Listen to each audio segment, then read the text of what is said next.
infância, eu passei por um abuso sexual. Na época, quando criança, isso aconteceu com uma pessoa que estava sempre próxima à minha família. Alguém que a minha família tinha total confiança e que estava ali, e que por vezes eu ficava sozinho com aquela pessoa e eu acabei passando por isso. No início, por ser criança e por não conseguir saber se aquilo era uma manifestação de carinho, de afeto, ou conseguindo discernir se era um abuso, uma agressão, a minha mente e meu coração esvagueavam de um lado para o outro, porque eu não sabia exatamente o que era aquilo.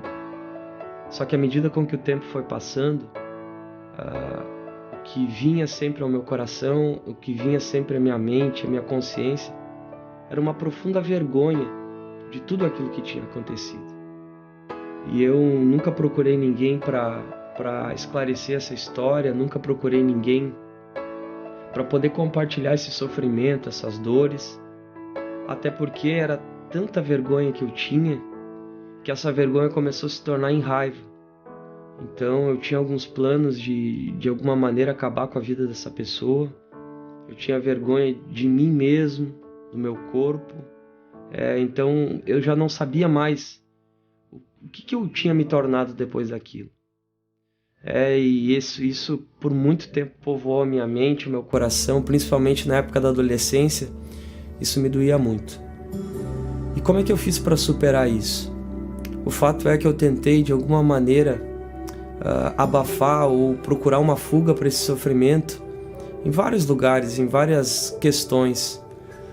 Logo muito cedo conheci as drogas, acabei me aventurando, mas as drogas também não trouxeram nenhum tipo de consolo e de alento para esse trauma que eu tinha. Por vezes eu tinha raiva, às vezes eu lembrava até dos momentos, das circunstâncias, de como era, e aquilo me doía, aquilo causou feridas extremamente pesadas no meu coração. Só que um dia, quando eu conheci a palavra de Deus, eu comecei a encorajar a mexer exatamente nessas questões aí. Porque o desejo que eu tinha era simplesmente esquecer. Mas o que Deus me fez entender é que eu não deveria esquecer isso. E aliás, não haveria como esquecer isso. Mas que eu deveria sim organizar isso no meu coração. Ressignificar essa história por uma outra ótica, pela ótica de Jesus Cristo. E o primeiro passo que eu fiz, embora já distante, muito longe, sem saber exatamente onde essa pessoa mora, onde ela está, foi render o meu coração a Jesus Cristo e perdoar essa pessoa. E a partir daquele momento que eu perdoei, a impressão que eu tive que Jesus estabeleceu um novo caminho para mim. Aí sim, eu comecei a imaginar algo diferente para minha vida e para minha história. E um dia eu li aquilo que o apóstolo Paulo escreveu, quando ele fez uma oração pedindo para que Deus retirasse um espinho que ele tinha na carne. E a resposta de Deus para Paulo foi: Paulo, a minha graça te basta, porque o meu poder se aperfeiçoa na sua fraqueza. Paulo teve uma oração que não foi correspondida à luz do desejo que ele tinha. Ou seja, o espinho não foi retirado.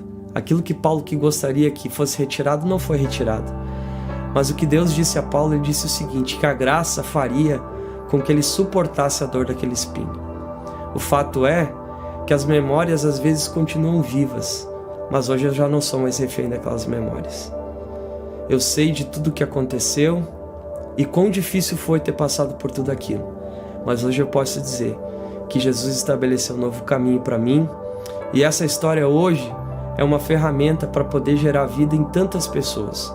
Você que talvez está me ouvindo aqui hoje, está vendo esse vídeo, e de alguma maneira esse vídeo caiu no seu WhatsApp, caiu na sua rede social, não tenha vergonha de trabalhar algumas questões, sabendo que algumas delas, talvez memórias, traumas, você não vai ter como esquecer, mas você pode sim, com a ajuda do Espírito Santo, que é aquele que consola e que intercede por nós com gemidos inexprimíveis, ressignificar e viver uma vida transformada. Que Deus abençoe a sua vida.